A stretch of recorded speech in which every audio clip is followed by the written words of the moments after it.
सुप्रभात मेरे प्यारे बच्चों, आप कैसे हैं। मैं आशा करता हूँ आप स्वस्थ होंगे, सुरक्षित होंगे।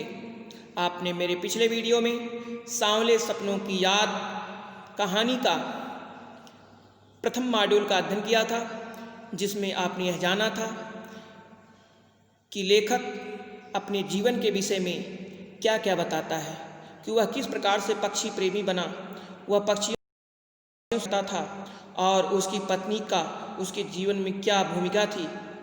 इन सभी विषयों पर चर्चा किया। आज हम उसी पाठ की अगली कहानी के साथ पुनः उपस्थित हैं। तो चलिए उनके सांवले सपनों की याद की धूमिल कहानियों को हम जानने का प्रयास करते हैं। लेखक कहता है कि जब वह प्रधानमंत्री चौधरी चरण सिंह से मिले, तब वे केरल की साइलेंट वैली को रेगिस्तानी हवा से बचाना चाहते थे। अर्थात लेखक जब प्रधानमंत्री चौधरी चरण सिंह से मिला तो वो केरल की साइलेंट वैली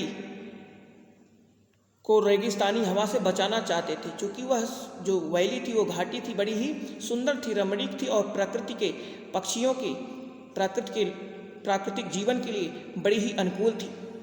चौधरी चरण सिंह ग्रामीण वातावरण में ही जन्मे थे। उनका पक्षी प्रेम देख वे भावुक हो गए और आज दोनों ही इस दुनिया में नहीं हैं, परंतु उनके किए हुए कार्य आज भी लोगों को याद आते हैं। लेखक कहता है उन्हीं के कहने से वहाँ पर रेगिस्तानी हवा को बचाने के लिए विभिन्न प्रकार से प्रयास किए गए। वह कहता है कि कलरव करते पक्षियों की चिंता अब कौन करेगा, क्योंकि आने वाला समाज बड़ा ही निर्मम है और वह प्रकृति की तरफ तनिक भी ध्यान नहीं देता है और वह अपने विकास में विभिन्न प्रकार से नित्य प्रतिदिन नए नए आविष्कारों का प्रयोग कर रहा है। लेखक कहता है कि फॉल ऑफ अ स्पैरो सालिम अली की आत्मकथा का नाम है, जिसके बारे में एक बार लॉरेंस की पत्नी फ्रीडा से पूछा गया, आप अपने पति के बारे में कुछ बताएं। तो फ्रीडा का कहना था कि लॉरेंस इतना उदार, सरल एवं प्रकृति प्रेमी इंसान था कि मेरी छत पर बैठने वाली गौरैया भी उसके बारे में अधिक से अधिक जानती होगी। अर्थात कहने का आशय यह है, इस कहानी में, इस आत्मकथा में लॉरेंस की भूमिका सालिम अली ने निभाया है और उनकी पत्नी जो फ्रीडा अर्थात तहमीना की भूमिका को निभाई है। और एक प्रकार से दोनों अपने, यानी कि तहमीना ने अपने पति की, सालिम अली की प्राकृतिक जीवन का वर्णन कितने ही मार्मिक ढंग से प्रस्तुत किया है। तो इस प्रकार से वे एक दूसरे के बड़े ही करीबी थे और सालिम अली जो कि प्रकृति प्रेमी थे, और बचपन में गलती से सालिम ऐसा उनके साथ क्यों हुआ, क्यों वे पक्षी प्रेमी बन गए। लेखक बता रहा है अपने आप से कि बचपन में गलती से सालिम अली के हाथों एक गौरैया घायल हो गई थी और उस दिन से वे न केवल पक्षियों की खोज में रुचि लेने लगे, बल्कि प्रकृति के रहस्यों को जानने के क्षेत्र में वे एक से एक बुलंदियों को छूने लगे और स्वयं प्रकृति के स्वरूप में पहचाने जाने लगे। अर्थात वे प्राकृतिक प्रेमी हो गए और प्रकृति से प्रेम करने लगे। अगर कोई उनको पुकारता था तो प्रकृति प्रेमी के नाम से पुकारता था। लेखक कहता है कि सालिम अली अर्थात स्वयं प्रकृति की दुनिया में एक टापू की बजाय समुद्र बनकर उभरे थे।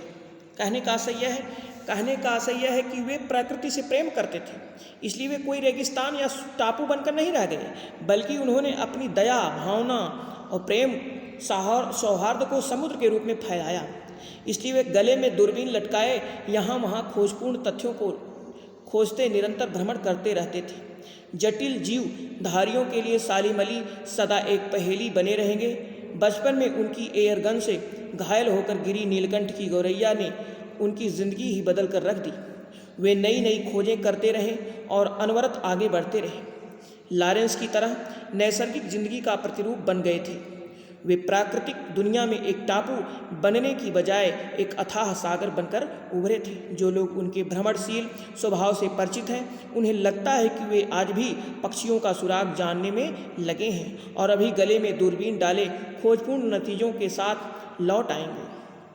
इस प्रकार से सालिम अली एक प्राकृतिक प्रेमी, एक पक्षियों के प्रेमी के रूप में जाने जाते हैं और आज ऐसा समाज नहीं है। उनके कहने के हिसाब से आज लोगों को वैसा ही बनना चाहिए, प्रकृति से प्रेम रखना चाहिए और वातावरण को शुद्ध बनाए रखना चाहिए।